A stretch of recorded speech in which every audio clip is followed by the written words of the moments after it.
Hello everyone, welcome to Shivay coaching classes and career academy.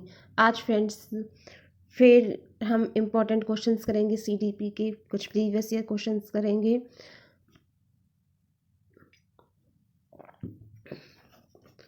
First question है, निम्न में से क्या समावेशी कक्षा में शिक्षक की भूमिका नहीं है? समावेशी कक्षा में शिक्षक की भूमिका नहीं है, ये पूछा गया है क्वेश्चन में। ऑप्शन ए है, शिक्षक को निःशक्त बच्चों पर ध्यान नहीं देना चाहिए। ऑप्शन बी है, शिक्षक को बच्चों को प्रोत्साहित करना चाहिए। ऑप्शन सी है, शिक्षक को सीखने में अक्षम को अतिरिक्त समय देना चाहिए। या ऑप्शन डी होगा कि बच्चे की आवश्यकता के अनुरूप बैठने की पर्याप्त व्यवस्था करनी चाहिए।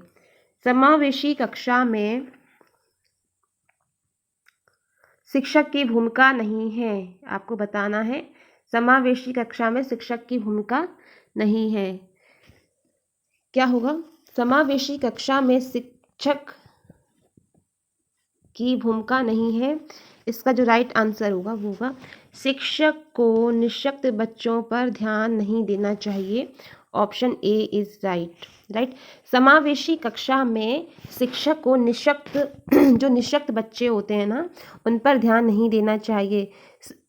अब हम जानते हैं कि समावेशी शिक्षा क्या होती है। समावेशी शिक्षा क्या होती है? देखिए फ्रेंड्स, समावेशी शिक्षा वह होती है जिसके द्वारा विशिष्ट क्षमता वाले बालक, जैसे मंदबुद्धि हुए, अंधे बालक हुए तथा प्रतिभाशाली बालकों को ज्ञान प्रदान किया जाता है। राइट। समावेशी शिक्षा के द्वारा सर्वप्रथम छात्रों के बौद्धिक शैक्षिक स्तर की जांच की जाती है। राइट। तत्पश्चात उसके बाद क्या होता है, उन्हें दी जाने वाली शिक्षा का स्तर निर्धारित किया जाता है। सबसे पहले क्या किया जाता है समावेशी कक्षा में, कि पहले छात्रों के बौद्धिक और शैक्षिक स्तर की जांच की जाती है कि बालक का जो बुद्धि स्तर है या जो वो पढ़ाई में कितना पढ़ पाता है। फिर उसके बाद उसकी शिक्षा का स्तर निर्धारित किया जाता है कि उसे किस प्रकार से शिक्षा दी जानी चाहिए। अतः यह एक ऐसी प्रणाली है जो कि विशिष्ट क्षमता वाले बालकों हेतु ही निर्धारित की जाती है। जो यह प्रणाली है समावेशी शिक्षा की, यह विशिष्ट जो क्षमता वाले बालक हैं उनके लिए ही बनाई गई है। अतः इसे समावेशी शिक्षा का नाम दिया गया। राइट। नेक्स्ट क्वेश्चन, कक्षा में छात्रों को प्रश्न पूछने के लिए ऑप्शन ए प्रेरित करना चाहिए, ऑप्शन बी रोक देना चाहिए, ऑप्शन सी अनुमति नहीं देनी चाहिए, या ऑप्शन डी होगा हतोत्साहित करना चाहिए। शिक्षकों द्वारा या अभिभावकों द्वारा कक्षा में छात्रों को प्रश्न पूछने के लिए क्या करना चाहिए? प्रेरित करना चाहिए। राइट। नेक्स्ट क्वेश्चन, बच्चे की वृद्धि मुख्यतः संबंधित है। बच्चे की वृद्धि किससे संबंधित है आपको बतानी है। बच्चे की वृद्धि सामाजिक विकास से बच्चे की जो वृद्धि है वो सामाजिक विकास से संबंधित है, भावात्मक से, नैतिक विकास से, या ऑप्शन डी होगा शारीरिक विकास से। बच्चे की वृद्धि किससे संबंधित है? पहले हम फ्रेंड्स जानते हैं जो ये वृद्धि है ये क्या है। वृद्धि एक जैविक प्रक्रिया है। क्या है ये? वृद्धि एक जैविक प्रक्रिया है जो सभी जीवों में पाई जाती है। अभिवृद्धि स्वतः होती है। व्यक्ति में वृद्धि की माप की जा सकती है और मापन में वही तत्व अथवा विशेषताएं आती हैं जो व्यक्ति में, जो बच्चे में जन्म के समय क्या होती हैं, विद्यमान होंगी। अधिगम पर वृद्धि का प्रभाव देखा जा सकता है। जो बच्चा सीखता है उस पर वृद्धि का प्रभाव देख सकते हैं जब तक बालक की मांसपेशियों की पर्याप्त वृद्धि नहीं हो जाती। राइट। तब तक वह चलना लिखना नहीं सीख जाता। किंतु यदि वृद्धि पर अधिगम अथवा अभ्यास का प्रभाव डाला जाएगा तो उसे हम क्या कहेंगे, विकास कहेंगे। जब वृद्धि पर अधिगम, जब बच्चा सीखेगा या कुछ करने की कोशिश करेगा तो उसे हम क्या कहेंगे, विकास कहेंगे राइट, ना कि वृद्धि, क्योंकि अभिवृद्धि स्वतः घटित होती है। जो बच्चे में वृद्धि होती है वह स्वतः होती है और जो विकास होता है वो बच्चा सीखता है राइट। व्यक्ति की वृद्धि में वातावरण का प्रभाव पड़ सकता है। विकास क्या होता है, विकास का तात्पर्य व्यक्ति में नई नई विशेषताओं एवं क्षमताओं का विकसित होना है, जो कि प्रारंभिक जीवन से आरंभ होकर परिपक्वता अवस्था तक चलती है। जो विकास होता है कब से चलता है, जब व्यक्ति का जीवन प्रारंभ होता है, प्रारंभिक जीवन से राइट, और परिपक्वता अवस्था तक चलता है। हरलॉक ने कहा है, किसने कहा है,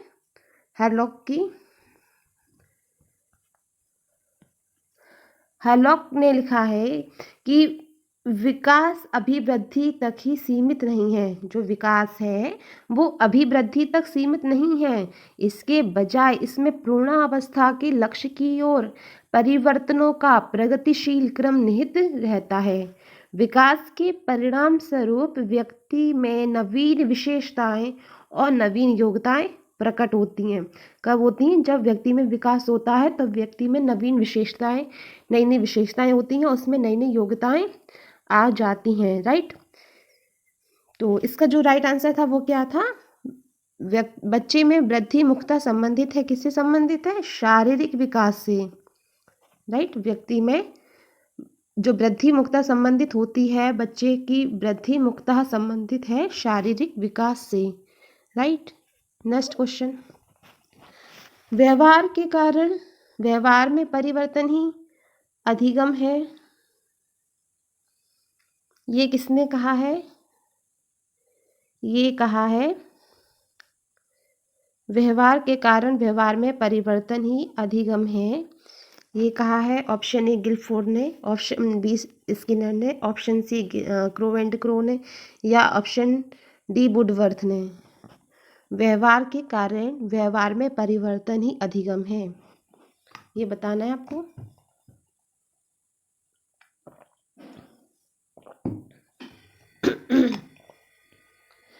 व्यवहार के कारण व्यवहार में परिवर्तन ही अधिगम है, ये किसने कहा, ये कहा है गिलफोर्ड ने। गिलफोर्ड के अनुसार व्यवहार के कारण व्यवहार में परिवर्तन ही अधिगम है। अब हम इस डेफिनेशन को थोड़ा समझते हैं।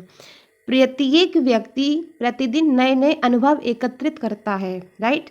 प्रत्येक व्यक्ति प्रतिदिन नए नए अनुभव सीखता है, एकत्रित करता है। इन नए नए अनुभवों से उसके व्यवहार में परिवर्तन आ जाता है राइट। जब व्यक्ति को सीखता है उससे उसके व्यवहार में क्या आ जाता है, परिवर्तन आ जाता है।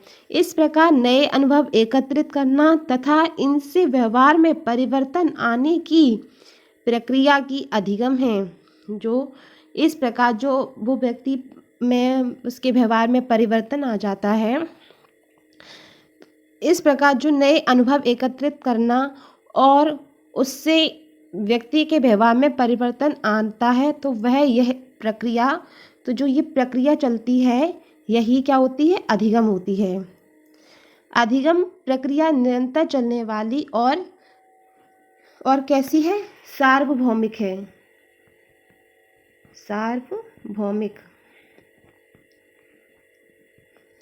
सार्वभौमिक प्रक्रिया है। इस प्रकार स्पष्ट है कि सीखना अनुभव द्वारा व्यवहार में परिवर्तन है, सीखना अनुभव द्वारा व्यवहार में परिवर्तन है राइट। नेक्स्ट क्वेश्चन, समस्या समाधान का प्रथम चरण है। ऑप्शन ए समस्या की पहचान, ऑप्शन बी परिकल्पना का परीक्षण, ऑप्शन सी परिकल्पना का निर्माण, या ऑप्शन डी आंकड़ा संग्रहण। समस्या समाधान का प्रथम चरण है, क्या है, समस्या समाधान का प्रथम चरण है समस्या की पहचान। सबसे पहले हम समस्या को पहचानेंगे तभी तो उसी का समाधान निकालेंगे। समस्या समाधान व्यवहार तब घटित होता है जब व्यक्ति के लिए लक्ष्य की पूर्ति अति आवश्यक तथा महत्वपूर्ण हो, लक्ष्य प्राप्ति में बाधा सामने आ रही हो एवं समस्या का समाधान पूर्व अनुभवों, समस्या का जो समाधान होता है वो कैसे होता है, पूर्व अनुभवों, पूर्व अनुभवों तथा उपलब्ध नियमों एवं व्यक्तियों के आधार पर ना हो। राइट। नेक्स्ट क्वेश्चन, बालकों का अधिगम सर्वाधिक प्रतिभाशाली होता है जब बालकों का संज्ञानात्मक, भावात्मक तथा मनोचालक पक्षों का विकास होगा। ऑप्शन डी, शिक्षण व्यवस्था एकाधिकारवादी होगी।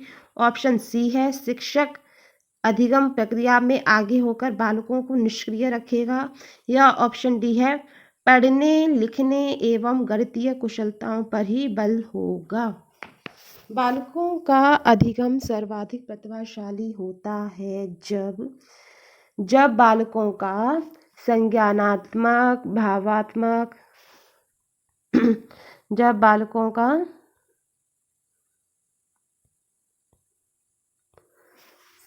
संज्ञानात्मक, भावात्मक तथा मनोचालक पक्षों का विकास होगा। अधिगम को शिक्षा मनोविज्ञान का दिल कहा गया है। किसको? अधिगम को शिक्षा मनोविज्ञान का दिल कहा गया है।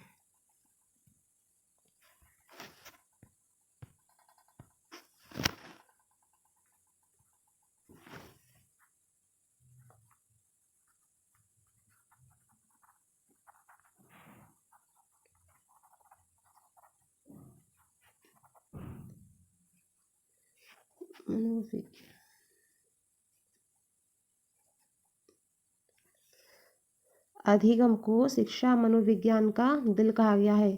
शिक्षा मनोविज्ञान का दिल किसको कहा गया है? अधिगम को। राइट। अधिगम को शिक्षा मनोविज्ञान का दिल कहा गया है। अधिगम का शिक्षा के क्षेत्र में विशेष स्थान बताया गया है। अधिगम को शिक्षा के क्षेत्र में विशेष स्थान बताया गया है। अधिगम मीन्स क्या होता है? अधिगम मीन्स होता है सीखना। अधिगम मीन्स क्या होता है? सीखना। तो सीखना को ही शिक्षा के क्षेत्र में विशेष स्थान बताया गया है। जब व्यक्ति कुछ सीखेगा तभी वो शिक्षा अच्छे से ग्रहण कर पाएगा।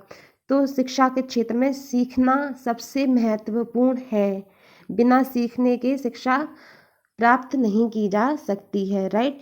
क्योंकि शिक्षा का सर्वप्रथम उद्देश्य ही क्या होता है? सीखना होता है। शिक्षा का प्रथम उद्देश्य क्या होता है? सीखना।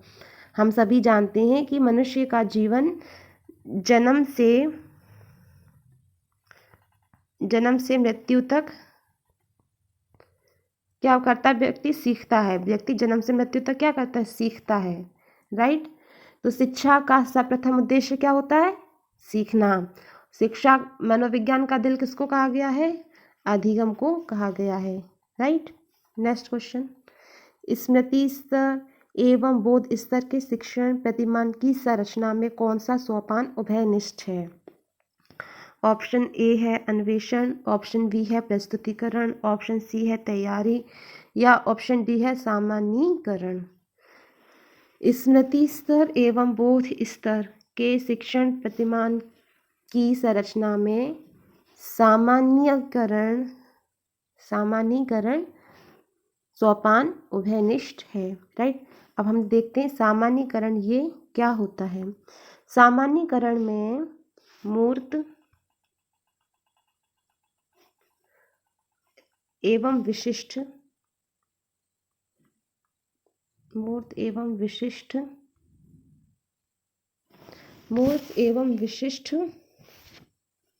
उदाहरण प्रस्तुत किए जाते हैं। राइट। कैसे एग्जाम्पल दिए जाते हैं? मूर्त और विशिष्ट एग्जाम्पल दिए जाते हैं और इनके आधार पर बच्चे व्यापकीकरण, तो इनके आधार पर जब बच्चे के सामने मूर्त और विशिष्ट एग्जाम्पल दिए जाते हैं तो इनके आधार पर बच्चे